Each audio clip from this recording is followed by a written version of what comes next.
कौन जीतेगा यूपी? इस सवाल का जवाब जल्द ही मिलने वाला है, क्योंकि उत्तर प्रदेश में 7 मार्च को अंतिम चरण का चुनाव होने वाला है और इस अंतिम चरण के चुनाव में सबकी निगाह पूर्वांचल पर है। एक और बीजेपी है जिसे लगता है योगी मोदी के चेहरे पर पूर्वांचल को एक बार फिर से जीत लिया जाएगा। वहीं अखिलेश यादव का दावा है कि इस बार छोटे छोटे दलों को मिलाकर वो बीजेपी का खेल बिगाड़ देंगे। नमस्कार, मैं रजत सिंह और आप देख रहे हैं यूपी तक। यूपी तक आपको बता रहा है कि किन किन जिलों में किन पार्टियों की क्या स्थिति है और कहां से दिग्गजों की साख दांव पर लगी है। पूर्वांचल की बात हो और भदोही की ना हो, ऐसा हो नहीं सकता है। दरअसल अपने कालीन के लिए फेमस भदोही बीजेपी के लिए एक चुनौती भी रही है। हालांकि इस बार कहा जा रहा है कि बीजेपी, सपा और बसपा के बीच मुकाबला पूरी तरह त्रिकोणीय दिख रहा है। अगर समीकरणों की बात करें तो 2011 में हुई जनगणना के मुताबिक भदोही जिले में 57.02% मुस्लिम है। ये एक मुस्लिम बाहुल्य जिलाओं में से एक है।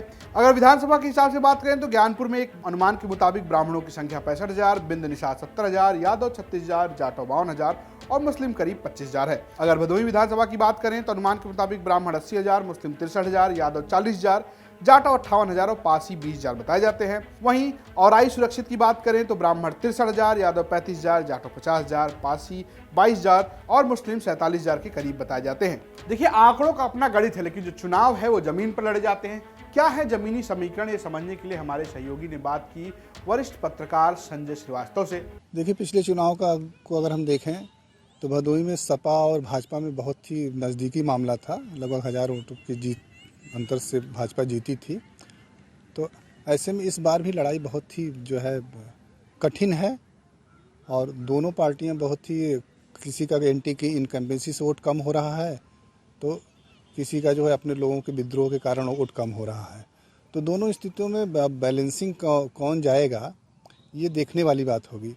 फिर भी ये कहा जा सकता है कि बीजेपी की तरफ से अगर देखें तो पिछली बार रंगनाथ मिश्रा बसपा से चुनाव लड़े थे, उन्होंने काफ़ी ब्राह्मणों का वोट काटा था। तो इस बार माना जा रहा है कि ब्राह्मणों का वोट आपके भाजपा में जाएगी, क्योंकि इस बार रंगनाथ मिश्रा इस बार खुद बीजेपी में शामिल हो गए हैं, अभी कुछ दिन पहले शामिल हुए हैं।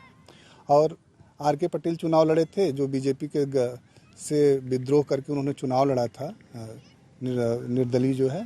तो इस बार वो बीजेपी के समर्थित पार्टी से चुनाव लड़ रहे हैं बगल की सीट से। तो ऐसा माना जा रहा है कि 5-6 हज़ार वोट वो भी जाएंगे। लेकिन कुल मिला जुला के जो एंटी इनकम्बेंसी प्रत्याशी के बीच में है, जो वर्तमान प्रत्याशी को, वो वोट कितना कम करेगा और ये वोट कितना प्लस करेंगे, इस पे बीजेपी की जीत हार तय होनी है। दरअसल भदोही के अगर समीकरण देखें तो ये मुस्लिम बाहुल्य इलाका है और ब्राह्मणों की भी अच्छी खासी संख्या है। ऐसे में यहाँ पर 2017 में बीजेपी ने 2 सीटें जीती और जबकि एक निर्दलीय के खाते में गई। लेकिन अगर आप इससे पहले का इतिहास देखें तो सपा और बसपा का एक तरीके से गढ़ रहा है। अगर हम पिछले 3 विधानसभा चुनाव की बात करें, 2007 में भदोही सीट से बीएसपी जीतती है, 2012 में यहाँ पर समाजवादी पार्टी जीतती है, 2017 में यहाँ से बीजेपी जीत जाती है। ज्ञानपुर सीट की बात करें तो ये सपा गढ़ रहा है, 2007 में यहाँ से समाजवादी पार्टी जीतती है, 2012 में यहाँ से एसपी जीतती है और 2017 में यहाँ से निषाद पार्टी से विजय मिश्रा जीतते हैं। विजय मिश्रा इससे पहले सपा के टिकट पर चुनाव लड़ते रहे।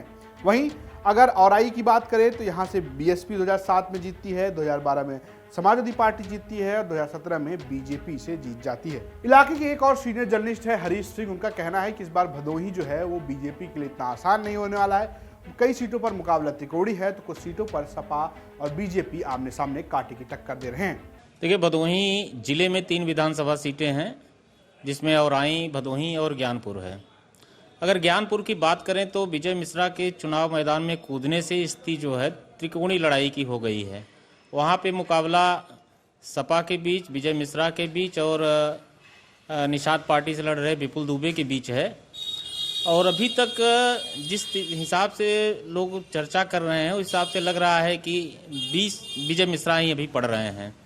ये भी हो सकता है कि विजय मिश्रा और विपुल दुबे की लड़ाई में कहीं तीसरा सपा न बाजी मार ले जाए। और आई विधानसभा में मुख्यतः मुकाबला सपा और भाजपा के बीच में है और अभी तक जो भी वहाँ से खबरें आ रही हैं, जो चर्चा हो रही है, उसके अनुसार भाजपा के जो प्रत्याशी हैं दीनानाथ भास्कर जी, अभी वहीं बीच चल रहे हैं। लेकिन सबसे कड़ा मुकाबला भदोही में भी है।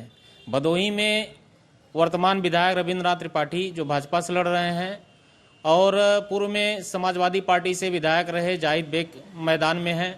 पिछली बार जो हुआ था करीब 1105 वोट से बीजेपी यहाँ पे जीत पाई थी और कड़ा मुकाबला जाहिद बेग ने दिया था।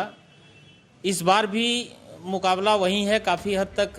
अगर आंकड़ों को देखें और इतिहास को देखें तो लगता है कि समाजवादी पार्टी के लिए भदोही जो है वो बिल्कुल आसान लगता है, लेकिन अगर आप स्थानीय पत्रकार की माने और 2017 के रिजल्ट देखें तो लगता है कि बीजेपी कहीं ना कहीं एक तरीके से इस पूरे गेम में बनी हुई है और कहीं कहीं निर्दलीय को त्रिकोणी बनाते हुए दिख रहे हैं। जैसा कि हमने आपको पहले बताया कि भदोही जिले की 3 विधानसभा सीट पर 7वें फेज यानी 7 मार्च को वोटिंग होगी और नतीजे 10 मार्च को आने हैं। ये रही बात भदोही जिले की। इसी तरीके से हम आपको बताएंगे कि 7वें चरण में किन किन जिलों पर चुनाव हो रहे हैं, वहां पर क्या स्थिति है। इसके लिए हम लाएंगे इतिहास, आंकड़े लाएंगे और बात करेंगे स्थानीय पत्रकारों से और आपको समझाने की कोशिश करेंगे कि कौन जीत रहा है यूपी।